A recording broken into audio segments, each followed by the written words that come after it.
I appeal as a fellow elder and witness of Christ's sufferings, who also share in the glory to be revealed. Be shepherds of God's flock that is under your grace, watching over them, not because you must, but because you are willing, as God wants you to be, not pursuing dishonest gain, but eager to serve, not lording it over those entrusted to you, but being examples to the flock. And when the chief shepherd appears, you will not receive the crown of glory that never fade away. In the same way, you who are shepherds, submit yourselves to your elders. All of you clothe yourselves with humility toward one another, because God opposes the proud, but shows favor to the humble. Humble yourselves, therefore, under God's mighty hand, that he may lift you up in due time. Cast all your anxiety upon him, because he cares for you. Be alert and of a sober mind. Your enemy, the devil, prowls around like a roaring lion, looking for someone to devour. Resist him, standing firm in the faith, because you know that the family of believers throughout the world is undergoing the same kind of sufferings. And the God of all grace, who called you to his eternal glory in Christ, after you have suffered a little while, will himself restore you and make you strong, firm, and steadfast. To him be the power and forever. Amen. And let all God's children say, Amen. Thank you, David.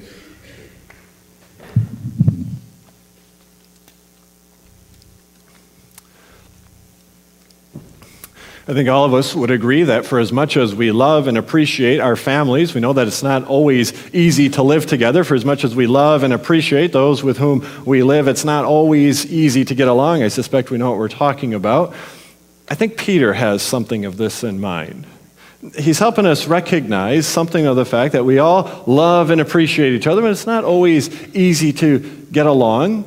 And part of it, sometimes, maybe a lot of times, is because it's not having anything to do with the people that are in our families, but it's because of outside pressures that weigh on us and perhaps govern our mood and then how we might relate with others. So I know this is kind of hard for us to imagine, but I suppose maybe David has a bad day working at Meijer someday, and he comes home kind of in a sour mood, and maybe that governs the way that David interacts with his brothers. And even though he really likes his brothers, and maybe even though his brothers really like David, it's maybe not always easy to get along with David if he's had a really tough time at Meijer. What was that? Yeah, doing returns, right. Yeah, that's right. So you bring that stress home with you and you say, right? All right. So we kind of know what we're talking about. I think Peter is attentive to this as he's writing to the flock of God, the people of God, recognizing that as followers of Jesus in this world, we face pressures of all sorts, and those pressures have a way of weighing on us, and even though we really like and appreciate each other, sometimes those pressures might govern the way that we interact with each other. So this is no surprise, but we're facing this with the election that has just completed, but it's been a very contentious fall.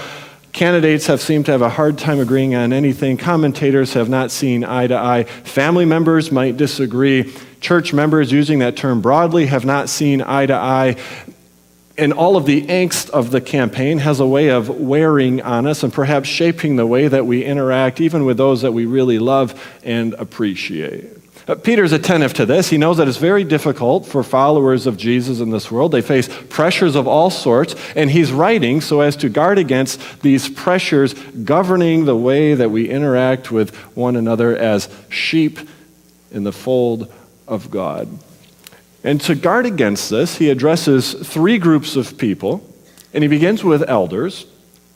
And he's talking about elders as shepherds. He says, shepherd the people of God, shepherd the flock under your care. Peter knows that we, the people of God, need overseers, need people to come among us, to care for us. We might say, well, why do we need these shepherds? A couple of reasons come to mind. Well, one is because we have this Berenstein Bear book at home, and Brother Bear is going in with Too Tall, and Too Tall's not a very good character, but Brother kind of wanders along with Too Tall and his friends, and they do things that they're not supposed to do. Sheep are like that. Sheep wander. Sheep go places. They might not think it through. They might think it looks okay, and they wander into danger. And so shepherds have the staff, and they pull people back in, right? So you don't want to go there. This is for your safety. I'm going to keep you over here. Sheep wander. Sheep also are not very able to protect themselves. They're not fighting animals. They might fight a little bit together, but they don't really have the strength to fight off other animals. Their defense mechanism is to herd together into a big group to try to posture themselves as something big, but they're not really able to protect themselves on their own. So it's a real benefit to the sheep to have a shepherd among them, and the shepherd can ward off any of the scary animals and fight them away so that the sheep have a safe person with them to protect them. This is what Peter has in mind. Shepherd God's flock. Be shepherds. And then he says, don't shepherd just in any old way. You have to shepherd in a very special way. Peter says, don't be the kind of shepherd that says, well, fine, I'll do it. Don't shepherd with that attitude. Don't shepherd because you think you can make lots of money doing this, or because you think you can get nicer things for yourself. Don't shepherd for that reason. And don't be a shepherd that likes to simply boss people around. Don't be a shepherd like that. Peter has in mind that we would be a shepherd in a very special way, just like Jesus, who said, I am the good shepherd, and I lay down my life for the sheep. This is what Peter has in mind. Be a shepherd like Jesus. Your sheep have great needs. Be a shepherd like Jesus who is attentive to their sheep so that they have what they need. Now, some of us might ask right away, well, who's ever going to sign up for that job? Jesus died in his role as the shepherd. He gave up his life. Who is going to be willing to sign up and say, I'll be a shepherd like Jesus was a shepherd? And we say, that's a good question. We say, well, there's a better answer, though, because we have people in our midst who shepherd just in this way, and Jack didn't know this was coming, and he might not appreciate this, but Jack, I need you to stand up for a minute, because Jack is an example of a shepherd who says, I am going to shepherd like Jesus. You all know this, right? Oh, yeah. You know Jack, I know Jack. Jack really cares for you.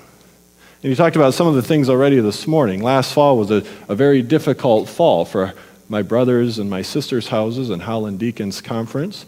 There was money that all of a sudden was cut off. And so where are we going to get the money to buy our food? And then Can Do shut down, and all of a sudden people were saying, oh, where are people going to go during the day? Where are they going to go for work? And you know that Jack worked really, really hard to make sure there was enough money to buy food. And you know that Jack worked really, really hard so that everybody had a good place to go during the day, able to do really good things. And you all know that Jack does this not because he thinks this is the best way that he's going to do, so I can get a lot of money out of this, right? You know that Jack does this because he really cares for you. He's a shepherd, just like Jesus was a shepherd. So Jack, thank you for being a shepherd.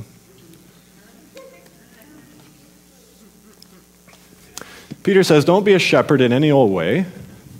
Don't say, fine, I'll do it. Don't be a shepherd that says, I'm going to do this for money. Don't be a shepherd that says, well, now I get to boss people around. No, be a shepherd like Jesus was a shepherd. I'm the good shepherd, and I lay down my life for my sheep, to care for them, to make sure that they have what they need. Peter has in mind shepherds who know their flock so well that they're able to care for each person's need in unique and special ways, knowing that maybe sheep A is having a tough time at work. Things aren't going very well, and they come home stressed. The shepherd knows how to care for that sheep. The shepherd knows that sheep B might really not like math class right now, and they're going to be able to care for that sheep because of that. The shepherd might know that sheep C feels like there's a big target on her back because of skin color or a certain ethnicity, and is really feeling unsure about herself and her well-being. And the shepherd is able to come to her and say, I'm with you in this. I'll be by your side. I'm going to care for you. The shepherd is able to come alongside sheep D, who might be saying, the jobs that I used to be able to count on seem to have moved away, never to return, and I'm not sure how that's going to go for me. And the shepherd is able to say, I hear you, I know what you're going through, I will be with you in this. Peter says, I know that the people of God, these sheep, are going to experience all sorts of things that bring pressure on them, that might cause them to interact with the other sheep in a way that is not just like Jesus would act. So they need shepherds. Be those shepherds. Then Peter talks to the sheep. He doesn't call them sheep, but we're going to call them sheep, and I think you'll kind of like this picture if I can get it to come up. Yeah, there you go. He talks to the youth. We're not sure if these are actual young people. They might be. Maybe they're young Christians just beginning to learn what it means to live as a follower of Jesus. He talks to the young people, and he says, submit to your elders. Now, part of what we think Peter is probably saying is he's saying, respect your elders, respect your people shepherds like Jack who care for you. We're also probably thinking he's saying, listen to them. Listen to them. Hear what they're saying, and then follow their example. So my family and I bought a calf recently. That's a true story. This is only possible because the bosses are really good sports and they're very gracious hosts, but we wanted to learn something about caring for animals, and so we bought this calf, and I am not a good farmer. I'm not even a farmer. So I know that if this calf is going to live a healthy life and to live a really good life, then I need to listen to Jeremy, who is a really good farmer. He knows how to care for this animal. He knows what it needs. And if this calf is going to live a good, healthy life, I need to submit myself to Jeremy and listen to what he says so that this calf can thrive. This is what Peter has in mind. Peter is saying to us, we're sheep. We want to follow the chief shepherd's voice. We want to hear what Jesus is saying, and we need to listen carefully. In some ways, I think Peter might be saying, sometimes we might think we automatically know what it means to follow Jesus, but we might not actually know. So together, all of us sheep, we come together regularly, and we say we're going to listen to God's word together because we need to hear again, what is it that Jesus is saying so that we may follow his voice. So he talks to the elders. He says, be shepherds, be really good caregivers of the sheep under your care. And then he talks to the young people, we sheep. He says, listen to your shepherds. And then he talks to all of us. And he says, clothe yourselves with humility. Now, this is kind of a strange command. Peter is talking about humility, which is really kind of an attitude or a mindset, but he talks about it as if we are going to put on a piece of clothing, which maybe is actually kind of helpful. All of us at some point have to make a decision in the morning about what we are going to wear on a particular day. If we have to wear a uniform for work, that becomes a very easy decision. But sometimes we might want to wear our favorite outfit and it's dirty and we can't wear it. And maybe sometimes we know that we have a special meeting. We're going to meet a special person. We want to dress in a special way to maybe impress that person. And maybe sometimes we stare at the clothes before us and we say, there's really nothing special in there. I don't like anything that's in there. And why can't my closet look like those catalogs? In any case, Peter is saying, clothe yourselves with humility. And in saying this, he's trying to get us to think about something that is maybe odd for us to think about. Some people say that the word that Peter uses for clothing here is a word that was related to the slaves. The slaves would have worn a certain garment, a certain article of clothing that would have said, this is who you are a slave, this is your uniform, this is your outfit. And I'm not sure Peter is saying go out and actually buy slave clothes or a slave uniform, but I do think that what Peter is saying is that no matter what you wear on any given day, make sure you take with you something for sure in your mind that reminds you that you are like a slave in service to other people. And Peter doesn't say this just for any reason. He says it because this is what Jesus demonstrated to his disciples. We remember this Story about Jesus. He's eating supper with his disciples on his last night, and during the meal he gets down and he gets the water and he grabs a towel and he begins to wash the feet of his disciples. And we say, well, this is one of those dirty jobs. These are stinky feet, and he's washing them. He's right there with them. And we say, well, who was it in Jesus' day that washed feet? And we say, oh, the slaves washed feet. So what Jesus is doing is he's getting down at the feet of his disciple, and he says, see, I'm really like a slave among you. I'm here to serve you. I'm not here for you to do all sorts of great things for me. I'm here to care for you, and I'm here to serve you. Peter tells all of us to clothe ourselves with humility, to remember that we are like Jesus in our interactions with each other, that at least mentally, maybe if you're really willing to enter into this, you take something with you like a towel that reminds you throughout the day that I am like Jesus and that I am a servant to other people.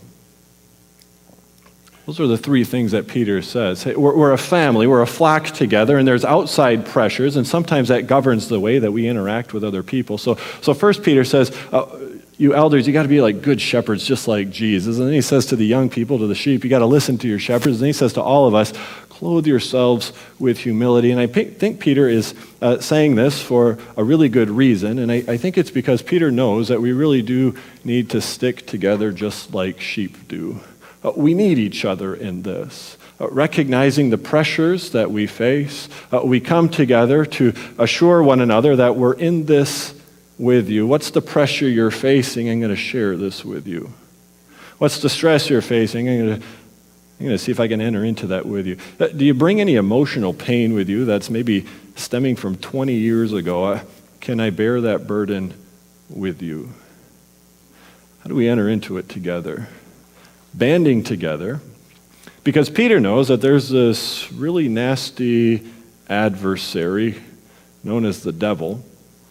And he says this devil is roaring around. He's looking for people to devour. And I think what Peter is saying is that the devil knows that if we're isolated, if we pull apart, if we separate from ourselves, then we're easy targets in a sense. And the devil might get under our skin, and the devil might work on us in such a way that we say, well, I'm not going to follow after Jesus anymore. Maybe we don't make that conscious decision, but the devil would have us act in ways that would make us show that we aren't really following. For this whole letter, Peter has been saying to we, the flock, the people of God, that we are to live in a certain way despite all of the pressures, that together we are those who love in such a way that it covers over a multitude of sins.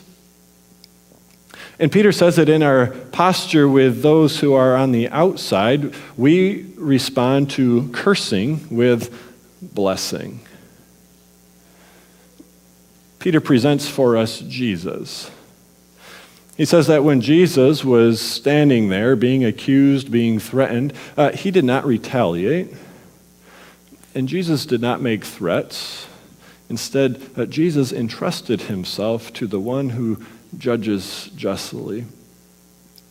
And Peter would have us band together again as the flock under the care of the chief shepherd, so that when we face the pressures, when we feel just how difficult it can be to be followers of Jesus in this world, we do the same thing that Jesus did, that we don't make threats, that we don't retaliate, that we entrust ourselves to the one who judges justly. Peter knows that so much of the world is caught up in an unwinnable game of the tit-for-tat retaliation. And Peter's saying we're a part of a new community here. We're part of a new community of sheep under the care of the chief shepherd, and we get along in different ways. It doesn't mean we're going to agree on everything all the time. It doesn't mean that it's always going to be easy to get along with each other. But Peter is saying we're sheep under the care of the shepherd, and this is what the shepherd is like. So stick together. Find ways of pulling out the servant towel for one another.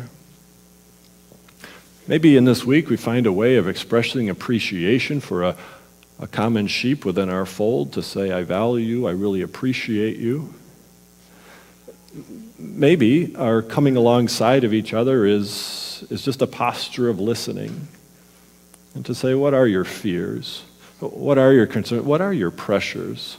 What is it that you're facing? How can I come alongside of you and enter into this with you, because we're members of the same fold? And then Peter would make sure that we come together in prayer. We're going to do this evening. We're going to use Psalm 55 as our basis, and we'll join together in prayer in just a moment. But Peter would have us recognize that we live under the watchful care of the God to whom belongs power forever and ever. The God who says to us, cast your anxieties, cast your worries upon my back, and let me carry them for you.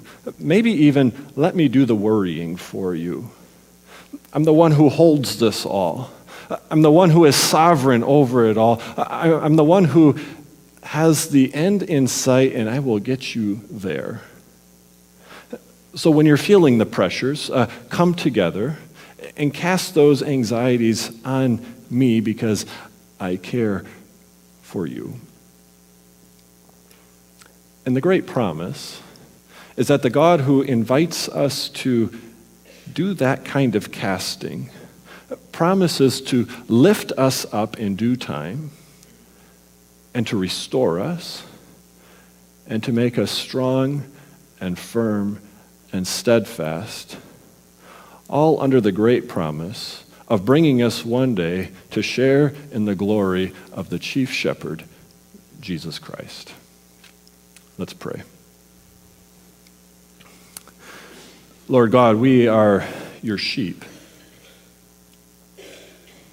And like any animal, we know that sheep can get scared, maybe wander, maybe look for protection. Peter speaks of this, recognizing that as followers of Jesus in this world, it's going to be tough going.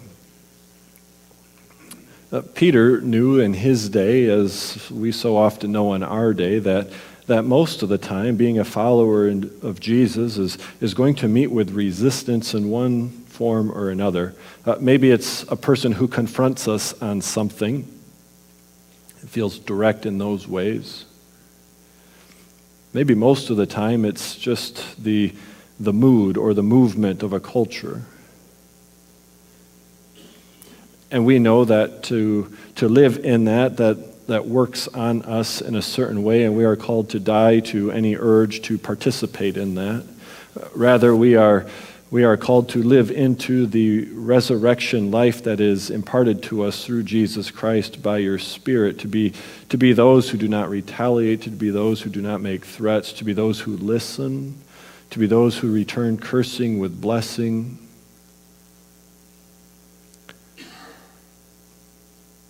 So we thank you that you are attentive to us and that you know what it means for us to follow the voice of Jesus in this world. Peter makes it very clear that this is not going to be the easiest thing, and yet it's something that all the while is marked with an inexpressive and glorious joy. We thank you that while we face this as individuals, we do not face it alone. We remember this morning that we are in this together as sheep in your fold. We remember that we belong to a community that together expresses our faith in the fact that Jesus is Lord. So show us again how we live that out really well in really caring ways. We live in the midst of a country right now that is marked by such division. There's such intensity to it. Given a group this size, we likely don't all agree on what is happening. And yet even with that, we pray that you would reveal to us again how we as a body that gathers in the name of Jesus Christ can testify to the fact that he reigns, and then to show the world in very tangible and very attractive ways what it means to live under the reign of Jesus Christ. That's our prayer. We pray that you would continue to draw us together in Jesus' name, that we would find ways of bearing the pain of one another so as to bless. And we pray that you would keep us attentive to the fact that as we gather in Jesus' name, we gather under your caring watch. And we gather under your invitation to cast all of our anxieties upon you because you care for us. And we gather standing on the promise that just as Christ suffered and then entered glory, so too shall we enter glory, even if that path leads through suffering. We pray this in Jesus' name. Amen. In response, we're going to join our voices together and declare that Jesus is the one true God. So we invite the worship team forward to lead us, and let's stand as we sing.